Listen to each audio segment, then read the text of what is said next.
경수님, 진짜 실수인 거 맞아요?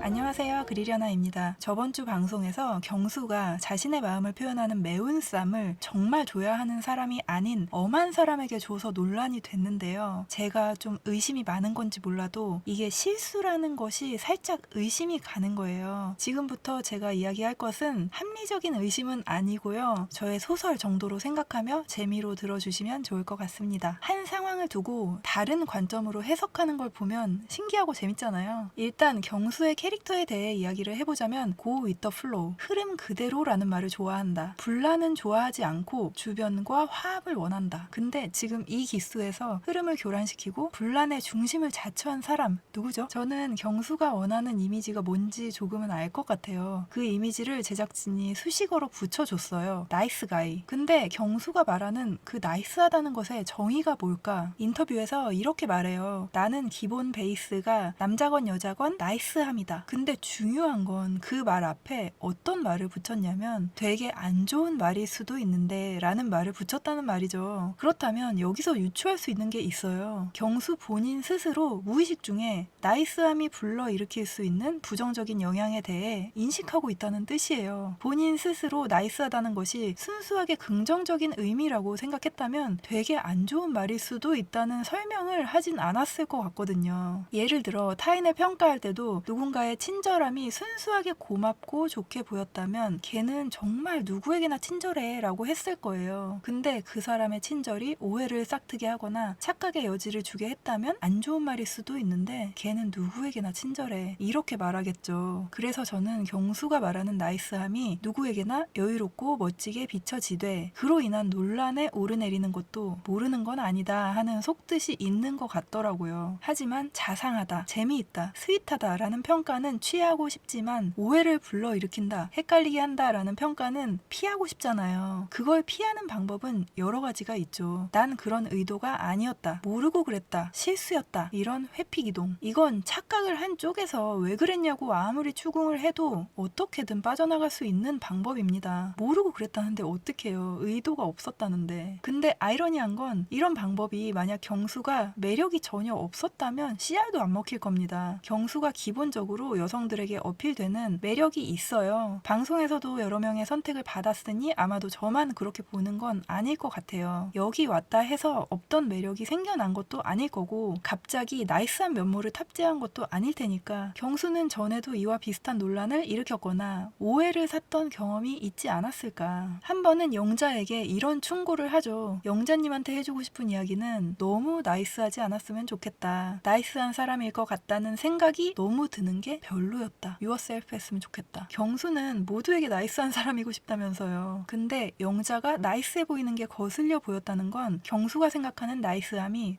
긍정적이지만은 않다는 걸 증명하는 말이 아닐까요? 대개 충고라는 건 돕겠다는 동기에서 비롯되고 그래서 의도도 선합니다. 하지만 대부분 좋은 효과를 거두지는 못하고 오히려 상처를 줄 수 있어요. 왜냐면 충고의 밑바탕에는 자기중심적 사고가 깔려있기 때문입니다. 내가 네 입장이라면 나라면 이럴 텐데? 이렇게 한번 해봐. 난 이렇게 하니까 괜찮았어. 이렇게 나의 관점에서 그 사람과 다른 관점에서 세상을 바라보기 때문이죠. 서로 다른 관점으로 본 현실이 한치의 오차도 없이 100% 맞아떨어질 확률은 없습니다. 나 자신의 생각과 입장을 다른 사람에게 적용시키는 것을 두고 심리학에서 투사라고 하는데요. 프로이트는 투사는 자신의 희망을 다른 사람에게서 추구하는 심리라고 했어요. 자기중심적 관점에서 바라본 해결책이 남에게도 좋으리라고 믿는 전형적인 착각인 거죠. 경수는 영자에게서 자신의 모습을 투영한 거라고 생각합니다. 내가 추구하는 나의 모습과 그와 대비되는 부정적인 면을 본 거죠. 저도 지금 저의 관점에서 경수를 판단하고 있잖아요. 그건 제가 경수처럼 남에게 어떻게 비춰지는지를 신경 쓰는 사람이고 부정적인 이슈를 다소 야기시키더라도 그로 인해 내가 돋보이거나 얻는 게 많다면 감수하는 그런 면이 있는 사람이기 때문에 이렇게 평가를 하는 거라고 자백하겠습니다. 만약 제 제가 보여지는 모습이 속마음과 같고 거짓말도 잘 안 하는 사람이라면 경수의 행동을 보여지는 그대로 의심 없이 바라봤겠죠. 하지만 저는 의심이 되거든요. 다르게 말하면 인정 욕구가 강한 거라고도 할 수 있는데, 경수는 자기소개에서 원하는 이성상을 말할 때 고마움이나 미안함의 표현을 쑥스러워하지 않았으면 한다라고 했어요. 내가 뭔가 해줬을 때 고마움의 표현을 받는 것, 잘못했을 땐 미안하다는 표현으로 자신을 무시하지 않는 것이 경수에게 중요해요. 사실 누구나 그렇겠지만 저는 경수가 정희에게 처음부터 크게 호감이 있었다고 생각하진 않습니다. 경수는 남자든 여자든 나이스하게 보여야 한다고 말은 했지만 여자가 입을 댄 음식은 먹어도 되고 남자는 절대 안 된다며 선을 그었어요. 모두에게 친절하겠지만 차등이 있는 겁니다. 우연찮게 옆에 앉은 정희에게 원래 여성들에게 베푸는 친절을 기반으로 의도적으로 관심을 끌만한 행동을 한 거라고 생각해요. 이곳이 당장 내일부터 선택을 받아야만 하는 곳 아닙니까? 누가 자신을 어떻게 보는지, 어떻게 비춰지는지 중요한 사람인데 첫인상에서 한 표도 받지 못하는 굴욕을 겪었고, 또 몰표인 영숙을 선택함으로 인해서 영숙 선택을 받은 영수에게 앞자리를 내어주고 뒷자리에 구겨져서 제대로 된 말 한 번 붙여보지 못한 채 숙소로 왔단 말이에요. 그렇게 시작된 술자리였기 때문에 본인의 매력을 어필하고 이미지를 구축하는 것이 절실했던 시점이라고 생각해요. 근데 정작 첫인상 선택을 했던 영숙이나 현재 가장 마음에 있는 옥순에게는 오히려 가까이 가지 않습니다. 그러니까 나중에 경수가 옥순에게 난 진짜 마음 있는 사람에게는 쑥스러워서 그렇게 못한다는 말이 진심인 거죠. 어쨌든 첫날 술자리에서의 경수의 전략은 성공적이었고 다수의 선택을 받게 돼요. 4대1 데이트를 가는 차 안에서 마음에 드는 사람에게 매운 것을 넣은 쌈을 주자는 의견이 나왔고, 경수는 이때부터 그 쌈을 싸기까지 꽤 장시간 이 사안에 대해 고민을 했을 겁니다. 식사 자리에서 즉흥적으로 나온 말이 아니라 경수가 이 선택에 대한 고민을 할 시간이 길었다는 거예요. 그 행동을 해야 하는 주체가 자신이고 4명의 여자가 그 선택을 기다리는 상황이니까요. 괜히 한다고 응했나 하는 생각도 분명 들었고, 이걸 언제 하자고 할지 초조한 마음도 들었을 거고, 어떻게 하는 게 유쾌하게 넘어가는 걸지 고민했을 겁니다. 왜냐면 정숙이 이걸 하자고 했을 때 경수가 약간 난처하지만 장난스러운 미소를 띠면서 알아서 한번 해볼게요 한단 말이에요. 경수는 이때부터 정해진 대로가 아니라 룰을 조금 틀 생각이 있었던 거라고 저는 보여져요. 근데 본인이 매운 걸 먹게 될 거라고 200% 확신하고 있던 정희가 정색하며 확실히 하라고 룰을 다시 자세하게 설명해요. 그러니까 경수의 얼굴에서 미소가 점점 사라집니다. 근데 거기서 현숙이 룰을 이해하지 못하고 되묻죠. 그러니까 그때는 경수가 직접 설명을 해줍니다. 경수는 룰을 확실히 이해하고 있었고, 그래서 재차 묻는 현숙을 좀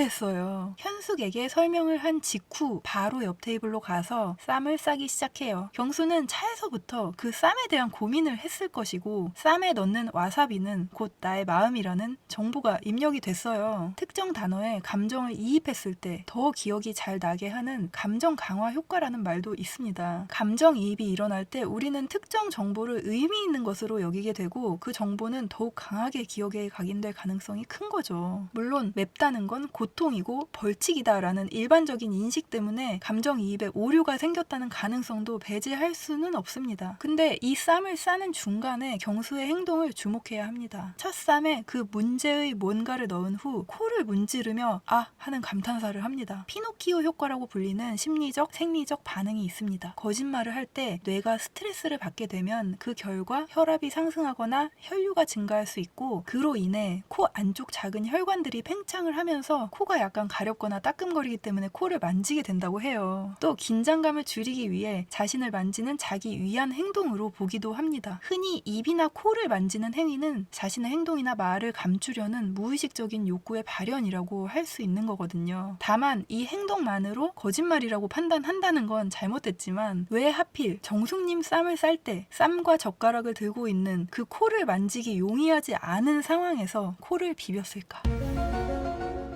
그렇게 싼 쌈을 바로 정숙에게 줍니다. 그리고 차례로 현숙, 옥순, 정희에게 전달을 하죠. 만약 4개를 한꺼번에 싸서 주는 과정에 야바위처럼 잘못 전해진 거라면 전 납득이 됩니다. 근데 하나를 싸서 바로 그 사람에게 다이렉트로 전달하는 시스템이었단 말이죠. 또 정숙에게 그 쌈을 주자마자 알았기 때문에 그 다음 현숙에게는 알면서도 매운 걸 넣지 않았다? 2명이라는 숫자를 맞춰야 했기 때문에 이 부분도 좀 납득이 안 되죠. 만약 정말 실수라면 돌이킬 수 있는 시간이 정말 많았거든요. 정숙에게 주자마자 알았다고 했으니 두 번째 걸 싸기 전 그 쌈을 파기완성할 수 있는 시간이 충분히 있었고, 아니면 다 같이 먹기 전 실수한 것 같다고 이실직고 할 수도 있었어요. 어쩔 수 없이 먹은 후에도 숙소로 돌아와서 정숙을 가장 먼저 불렀어야죠. 경수는 현숙, 옥순, 정희, 정숙 이 순서로 불렀는데 정확히 반대 순서가 돼야 했다고 생각합니다. 정숙이 긴 밤 시간 동안 착각한 채로 다른 출연자들과 대화를 하고 방송 인터뷰할 걸 예상했어야 하잖아요. 실수가 아니었다는 가정하에 정숙을 택한 이유는 경수는 기본적으로 누나들을 편하게 생각하는 것 같아요. 정희나 정숙에게 주로 말을 걸고 농담도 많이 하거든요. 짓궂은 장난을 쳐도 좀 용서해 줄 거라고 생각하는 거죠. 근데 정희에게는 본인 생각에도 어제 오해를 살 만한 행동들을 했기 때문에 그런 장난까지 쳐버리면 일이 커질 수 있다라는 생각이 들지 않았을까. 하지만 옥순에게는 정말 마음이 있고 옥순을 보아하니 오해를 하게 되면 돌이킬 수 없다는 생각에 줘야만 했을 것이고, 현숙은 오해를 한다 해도 본인에게 큰 데미지가 없거나 풀 수 있는 상대라고 생각했을 수 있다. 그나마 용인이 될 수 있는 상대가 접점이 별로 없고 관계가 어긋난다 해도 본인에게 데미지가 별로 없는 정숙이라고 생각한 거 아닐까. 경수는 현숙이 따로 불러내서 마음을 물어볼 때도 그렇고 사람들과 1대1로 대화할 때도 그렇고 본인의 마음을 드러내고 싶지 않아 하거든요. 그래서 마음이 투명하게 드러나게 되는 이 미션을 회피하고 싶고 아무것도 아닌 일처럼 교란을 시키고 싶었을 것 같아요. 왜냐면 제가 경수의 입장이어도 다양한 가능성을 열어둬야 하는데 여기서 노선이 정해져 버린다. 그게 싫을 수도 있을 것 같거든요. 이렇게 경수의 행동에 대한 의문점에 대해 이야기를 해봤는데요. 제가 투명한 사람이 아니기 때문에 꼬아서 보는 것일 가능성이 있다는 점 말씀드리고 싶고요. 그렇기 때문에 저는 경수가 쌈을 주는 과정에서 거짓말을 한 거일지라도 솔직히 이해가 전혀 안 가는 건 아닙니다. 물론 숙소로 돌아온 후 행동에 대해서는 변명의 여지가 없지만요. 만약 이 영상을 시청하시는 분들 중 투명하고 거짓말 잘 못하시는 구독자분들은 아니 저렇게 꼬아서 생각한다고? 이러실 수도 있어요. 어쨌든 시청자 입장에서 방송의 흐름으로 보자면 너무 재밌어졌고요. 앞으로 이야기가 어떻게 될지 기대도 되고 앞으로의 행동을 보면 더 확신이 들 수도 있고 아 나의 억측이었구나 하는 생각이 들 수도 있을 것 같습니다. 그 흐름에 한번 맡겨보려고 합니다. Go with the flow. 그럼 끝까지 들어주셔서 감사합니다.